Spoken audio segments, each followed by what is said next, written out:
താലി. രചന അവതരണം നന്ദു കൃഷ്ണ. സതി, ആ പയ്യൻ സന്തോഷിന്റെ ആരാന്നാ പറഞ്ഞേ? രാത്രി അത്താഴത്തിനിരിക്കുമ്പോഴായിരുന്നു സതിയോടായി നീലന്റെ ആ ചോദ്യം. ശ്രീ തല ഉയർത്തി അച്ഛനെ അമ്മയെ നോക്കി. അത് സന്തോഷിന്റെ പെങ്ങളില്ലേ സവിത? ഏത്, അമേരിക്കയിൽ? ആ, അവളുടെ നാത്തൂന്റെ മകൻ. ഈ ഇവരൊക്കെ എവിടെയാണ്?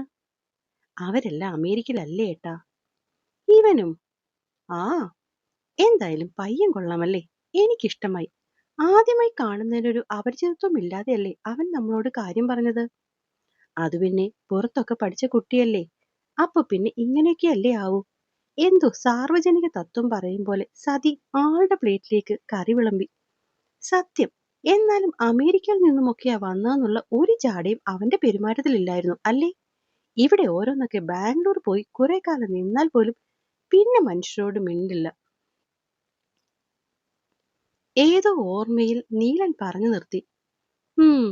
സതിയൊന്ന് ചിരിച്ചുകൊണ്ട് മൂളി ചപ്പാത്തിക്ക് കറി വിളമ്പി. നീ എന്താടാ ഇങ്ങനെ നോക്കുന്നേ? നീലന്റെ ചോദ്യം കേട്ടാണ് സതി ശ്രീയെ ശ്രദ്ധിക്കുന്നത്. നിങ്ങളിത് ആരെ പറ്റിയാ പറയുന്നേ? ഓ അതോ, അത് സന്തോഷിന്റെ വീട്ടിലൊരു ഗസ്റ്റ്. കുറച്ചു മുൻപ് ഞാനും അമ്മയും കൂടി അവിടെ പോയിരുന്നില്ലേ, അപ്പൊ പരിചയപ്പെട്ടതാ. ആ പയ്യൻ അമേരിക്കയിൽ എന്തോ ഫോട്ടോഗ്രാഫർ ആണ് പോലും. ഇവിടിപ്പോ എന്തിനു വന്നതാ? ഒട്ടും താല്പര്യമില്ലാതെ അവൻ ചോദിച്ചു. അത് മായയ്ക്കും അറിയില്ല. അവൻ ഒരു സഞ്ചാരിയാണെന്ന അവളുടെ ഭാഷ്യം. നിന്ന നിൽപ്പിലാണെന്ന് പോലും കാണാതാകുന്നത്. എന്തോ വലിയ തമാശ പോലെ സതി അത് കേട്ട് ചിരിച്ചു. പിന്നെ കുറെ നേരം ആര്യൻ ആ മേശയിലെ വിഭവങ്ങൾക്കൊപ്പം തന്നെ ഉണ്ടായിരുന്നു. ശ്രീ കേൾക്കാൻ വലിയ താല്പര്യം കാണിക്കാത്തോണ്ട് തന്നെ അത് സതിക്കും നീലനുമിടയിൽ ഒതുങ്ങി നിന്നു. അതേസമയം ഇപ്പുറത്ത് മായ അപ്പുവിനെ കൂട്ടുന്ന തിരക്കിലായിരുന്നു. എന്റെ മായമ്മേ, മായമ്മയുടെ കയ്യിൽ ജാതുവാണ്. എന്താ ടേസ്റ്റ്! വാവ്, സൂപ്പർ! ഓരോ ഉരുള വായിലേക്ക് വെക്കുമ്പോഴും മായയെ പുകഴ്ത്തിക്കൊണ്ടായിരുന്നു അപ്പുവിന്റെ കഴിപ്പത്രയും. മോനെ അപ്പു, ആവൂ, ചെവി പിടിക്കല്ലേ മായമ്മ. പിന്നെ പിടിക്കാതെ. ഇതേ ഡയലോഗ് അല്ലടാ നീ നിന്റെ അമ്മയുടെ അടുത്തും അപ്പച്ചിയുടെ അടുത്തും ഒക്കെ ഇറക്കുന്നത്. ഈ വെളുക്ക ചിരിച്ചുകൊണ്ട് അവൻ മായയുടെ കൈയൊന്ന് മുത്തിവിട്ടു. ഇങ്ങനൊരു ചെക്കൻ. മായ സ്നേഹത്തോടെ അവന്റെ മുടിയിലൊന്ന് തലോടി പാത്രത്തിലേക്ക് കുറച്ചുകൂടെ നെത്തോലി ഫ്രൈ ഇട്ടു കൊടുത്തു. അല്ലേലും എന്റെ മായമ്മ മുത്താണ്. ദേവൂട്ടാ, നിന്റെ അമ്മ കൈവിട്ടു പോയടാ, ശ്രീകുട്ടി രഹസ്യം പോലെ ദേവൂട്ടന്റെ ചെവിയിലായി പറഞ്ഞു. അത് പണ്ടേ പോയതാ. അമ്മയ്ക്ക് അപ്പേട്ടൻ എന്ന് പറഞ്ഞ ജീവനാ. എനിക്കും തോന്നുന്നുണ്ട്. ശ്രീകുട്ടി അപ്പുവിനെയുമായി മാറി മാറി നോക്കിക്കൊണ്ട് അവനെ ശരിവെച്ചു.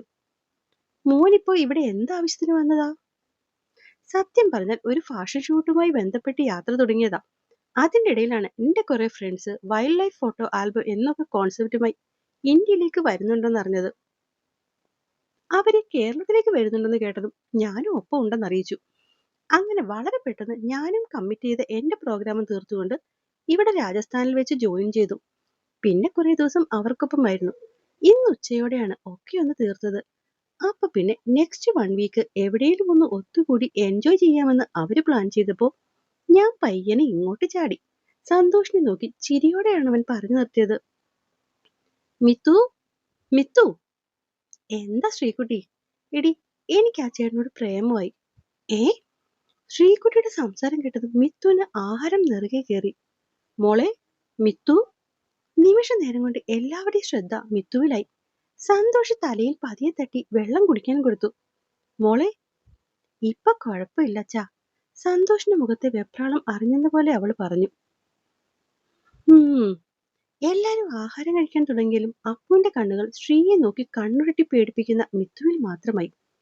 പൂച്ചക്കുട്ടി ചുണ്ടുകൾ അറിയാതെ പറഞ്ഞുപോയി.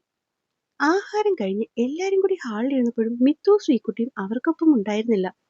അതേസമയം അപ്പു FM-ൽ നിന്ന് ഒഴുകി വരുന്ന അവന്റെ ഏറ്റവും പ്രിയപ്പെട്ട ഗാനത്തിന്റെ വരികളിൽ ഉടക്കി നിൽക്കുകയായിരുന്നു. കുറെ നേരം അവനോടൊപ്പം ഇരുന്ന് പാട്ട് കേട്ട് കഴിഞ്ഞപ്പോൾ ദേവൂട്ടന് ഉറക്കം വരാൻ തുടങ്ങി. അപ്പു അവനോടൊപ്പമാണ് വരുമ്പോഴൊക്കെ കിടക്കാറ്. അവസാനം ദേവൂട്ടന്റെ ശല്യം സഹിക്കാൻ വയ്യാതെ അപ്പു അവനൊപ്പം മുറിയിലേക്ക് പോകാൻ തുടങ്ങുമ്പോഴാണ് മിത്തുവിനോടുള്ള ശ്രീകുട്ടിയുടെ സംസാരം അവൻ കേൾക്കുന്നത്. മിത്തു, ഞാൻ സീരിയസ് ആണ്. ഓ സത്യം മിത്തു, ഞാൻ ഇത് വളരെ ആലോചിച്ചെടുത്ത തീരുമാനമാണ്. സമ്മതിച്ചു. പക്ഷെ ഇന്നലെ നീ ഒക്കെ പറഞ്ഞ ഈ ശ്യാമിനോടൊപ്പം എന്തോ പറയും? എന്തു പറയാൻ? ഒന്നും പറയണ്ട. അല്ലേലും അവൻ അറിയായിരുന്നു ഞാൻ വലിയ സീരിയസ് ഒന്നുമല്ലെന്ന്. ഹാ, ബെസ്റ്റ്. മിത്തു തലയ്ക്ക് കൈയടിച്ച് അവളെ നോക്കി നിന്നുപോയി. എടി, ഇത് ഞാൻ ഇതിനു മുന്നേ പറഞ്ഞ പോലൊന്നുമല്ല. ശരിക്കും ഞാൻ ആലോചിച്ചെടുത്ത തീരുമാനമാണ്. ഈ ആര്യൻ, ആര്യമാണ് എന്റെ ലൈഫ് പാർട്ണർ. ഞാൻ ഉറപ്പിച്ചു. ഫിക്സഡ്. നീയൊന്ന് ആലോചിച്ചേ. ഫാഷൻ ഫോട്ടോഗ്രാഫർ ആയ കെട്ടിയോന്റെ ക്യാമറ കണ്ണുകളിലൂടെ നാളെയുടെ വാഗ്ദാനമായി മാറാൻ പോകുന്ന ഞാൻ. ഫാഷൻ മാഗസീനിലും വോഗിലും ഒക്കെ എന്റെ പടങ്ങൾ.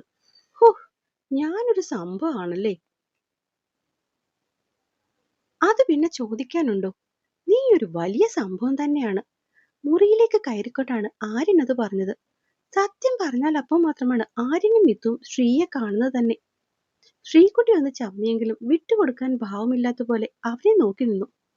ഹായ്, ഞാൻ ആര്യൻ. മുന്നേ വന്ന് പരിചയപ്പെടണമെന്ന് കരുതിയതാ. പക്ഷെ താൻ തിരക്കിലല്ലായിരുന്നോ ദേവൂട്ടനോടൊപ്പം? അപ്പൊ കരുതി പിന്നെ ആകട്ടെ എന്ന്. പിന്നെ പരിചയപ്പെടുത്തി തരോണ്ടരൊക്കെ എന്നെ കാണുമ്പോഴേ എങ്ങനെ മുങ്ങാമെന്നുള്ള തിരക്കിലാവുമ്പോ നിക്കെന്റെ പൂച്ചക്കുട്ടി. ശ്രീയോട് സംസാരിക്കുന്നതിനിടെ മുറിയിൽ നിന്നും അവനെ ഒഴിഞ്ഞ് പുറത്തേക്ക് പോകാൻ തുടങ്ങിയ മിത്തുവിനെ അവൻ കയ്യിൽ പിടിച്ചു നിർത്തി. അത് കണ്ടതും ശ്രീകുട്ടി അറിയാതെ ചിരിച്ചുപോയി. കണ്ടില്ലേ, ഇതാ നിന്റെ കൂട്ടുകാരിയുടെ പരിപാടി. വിട്ടെ, ഞാൻ അച്ചമ്മയ്ക്ക് മരുന്നെടുത്തു കൊടുക്കണം. തൽക്കാലം ഇന്നത്തേക്ക് മായം എടുത്തു കൊടുത്തോളും. നീ ഇവിടെ നിൽക്കാമോ? ഒരല്പം ഗൗരവത്തിൽ അവൻ ഒന്ന് നോക്കി. അത് കണ്ടതുമല്ല അവളുടെ മുഖം മാറി. അവനിടം കണ്ണുകൊണ്ടത് കണ്ടെങ്കിലും പിടി അല്പം പോലും വയ്ക്കാതെ ശ്രീകുട്ടിയോട് പിന്നെയും സംസാരിക്കാൻ തുടങ്ങി. അപ്പൊ പറഞ്ഞോളൂ ശ്രീകുട്ടി. ശ്രീകുട്ടി എന്താ പറഞ്ഞുകൊണ്ടിരുന്നത്? സൈഡിലേക്ക് എടുത്ത സെറ്റിയുടെ ഒരു മൂലയിലേക്ക് കയറിയിരുന്നുകൊണ്ട് അവൻ ചോദിച്ചു. ഓ, അതോ ചേട്ടാ, എനിക്ക് ചേട്ടനെ കണ്ടതും പ്രണയം വന്നു. ഏ, വന്നൂന്നോ? എവിടുന്ന്? അപ്പു ഒന്ന് ഞെട്ടി ശ്രീകുട്ടിയെ നോക്കി. അത് പിന്നെ ഈ അടിവയറ്റിൽ നിന്നും, ഈ മഞ്ഞ് വീണതുപോലൊക്കെ. ശ്രീകുട്ടി ഭേഷായി ചിരിച്ചുകൊണ്ട് മറുപടി പറഞ്ഞു.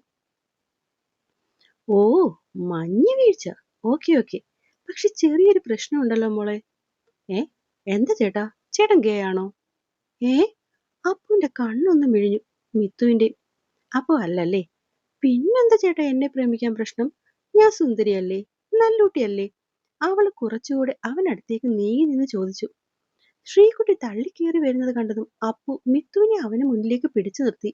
ഇതിനിടയിൽ അച്ഛനമ്മയ്ക്കൊപ്പം കിടന്നോളാമെന്ന് പറഞ്ഞ ദേവൂട്ടനും സ്ഥലം വിട്ടു. കൊച്ചേ, നീ ഇതെങ്ങോട്ടാ? മിത്തുവിന്റെ പുറകിൽ നിന്നുള്ള ആ ചോദ്യം കേട്ടതും ശ്രീകുട്ടിക്ക് ശരിക്കും ചിരി പൊട്ടി. ചേട്ടാ, ഞാൻ ഈ പ്രേമം. ഹു, ഒന്ന് പോയേ നീ. എനിക്കെങ്ങും വേണ്ട നിന്റെ പ്രേമം. അപ്പു പിണങ്ങിയത് പോലെ പറഞ്ഞുകൊണ്ട് മുഖം കൂട്ടി നിൽക്കുമ്പോൾ തന്നെ മിത്തു അവന് സൈഡിൽ നിന്നും പുറകിലേക്ക് മാറി. നീ ഇതെങ്ങോട്ടാ അമ്മു? നിക്കവിടെ. ഈ തവണ അവളുടെ വിരലുകൾക്കിടയിലൂടെ കൈ കോർത്തു പിടിച്ചവൻ.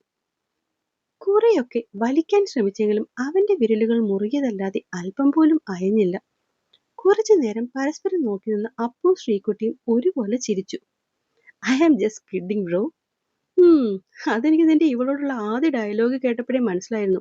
അതുകൊണ്ടല്ലേ ഞാനും ഒപ്പം നിന്നത്. പിന്നെ മനസ്സിലായൊന്നുമില്ല.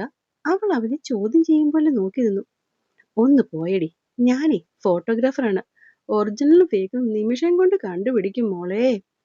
രണ്ടു പുരികവും മുകളിലേക്ക് പൊക്കിയും താഴ്ത്തിയുമുള്ള നോട്ടത്തിൽ ശ്രീകുട്ടി അറിയാതെ ചിരിച്ചുപോയി. ഓക്കെ ഓക്കെ, വിശ്വസിച്ചു ഞാൻ. ഓ, അപ്പൊ ഫ്രണ്ട്സ്. ശ്രീകുട്ടി അവന് നേരെ കൈനീട്ടി. പിന്നെന്താ, പക്ക ഫ്രണ്ട്സ്. അത് സമ്മതിക്കുന്ന പോലെ അവൻ ആ കൈകളിൽ വിരൽ തൊട്ടു. അപ്പൊ ശ്രീകുട്ടി, എന്തൊക്കെയാ നിങ്ങളുടെ കോളേജിലെ അടിതട വിശേഷങ്ങൾ? അതോ, അത് പറയാം. അതിനു മുന്നേ മിസ്റ്റർ അമേരിക്ക ഒരു കാര്യം പറയണം. എന്താ ഇപ്പോ? അത് പിന്നെ ഈ അമേരിക്കൻ ബോയ്ക്ക് ചങ്കിൽ ആരെങ്കിലും കയറി ഇരിപ്പുണ്ടോ? ഒരു നിമിഷം അപ്പുവിന്റെ കൈ മിഥുവിന്റെ വിരലുകളിൽ നല്ലോണം അമർന്നു. താളം തെറ്റിയ ഒരു ഹൃദയമിടിപ്പ് അപ്പുവും പറഞ്ഞു. ഇത്രയൊക്കെ ആലോചിക്കണം ഒരു മറുപടിക്ക്. കുറെ നേരം കഴിഞ്ഞിട്ടും അപ്പു മിണ്ടുന്നില്ലെന്ന് കണ്ട് ശ്രീകുട്ടി അവനോട് ചോദിച്ചു. വർഷങ്ങൾ ആലോചിച്ചാൽ പോലും ഉത്തരം കിട്ടാത്ത മറുപടികൾ ഉണ്ട് ശ്രീകുട്ടി. അപ്പു ഒന്ന് കണ്ണു ചിമ്മി. അതൊക്കെ വിട്. നീ എങ്ങനെ, കോളേജിൽ പുലിയാണോ? ആണോന്നോ? അപ്പോഴേക്കും ശ്രീകുട്ടിക്കും സംസാരിക്കാൻ ഇൻട്രസ്റ്റ് ആയി. രണ്ടും കൊള്ളാം. അവന് സൈഡിൽ നിന്ന് മിത്തു തലയ്ക്കൊന്നടിച്ചു. കുറെ നേരം അവളുടെ കഥ കേട്ടുകൊണ്ടിരുന്നപ്പോൾ രണ്ടുപേരും എപ്പോഴാണ് ഒരുമിച്ച് ഒരേ സിറ്റിയിൽ ഇരിപ്പുറപ്പിച്ചതെന്ന് അവര് പോലും അറിഞ്ഞില്ല. ഇടയ്ക്കെപ്പോഴോ ശ്രീയെ കേൾക്കെ അറിയാതെ ചിരിച്ച് മിത്തു അപ്പുവിന്റെ തോളിലേക്ക് ചാഞ്ഞിരുന്നു. അവളുടെ ആ ഇരുത്തത്തിന് എതം കൊടുത്തുകൊണ്ട് അപ്പുവും പുറകിലേക്ക് ചാഞ്ഞിരുന്നു. പരസ്പരം അറിയാതെയാണ് ഇതെല്ലാം നടന്നത്. ഒരാൾ അറിയാതെ മറ്റൊരാൾക്കായി ചെയ്യുന്നതെല്ലാം കണ്ടുകൊണ്ട് ശ്രീകുട്ടിയുടെ മനസ്സ് നിറഞ്ഞെങ്കിലും ഹൃദയം എന്തിനോ വേണ്ടി ആർത്തു കരഞ്ഞു. കാരണം അവൾ അത്രയ്ക്കും ആഗ്രഹിച്ചിരുന്നു മിത്തുവിനെ അവളുടെ ഏട്ടന്റെ പെണ്ണായി. അപ്പോൾ എന്നെ കേൾക്കുകയും വായിക്കുകയും ചെയ്യുന്ന എൻ്റെ കൂട്ടുകാർക്ക് കഥ ഇഷ്ടമാകുന്നുണ്ടെങ്കിൽ സബ്സ്ക്രൈബ് ചെയ്ത് സപ്പോർട്ട് ചെയ്യണേ. നന്ദി.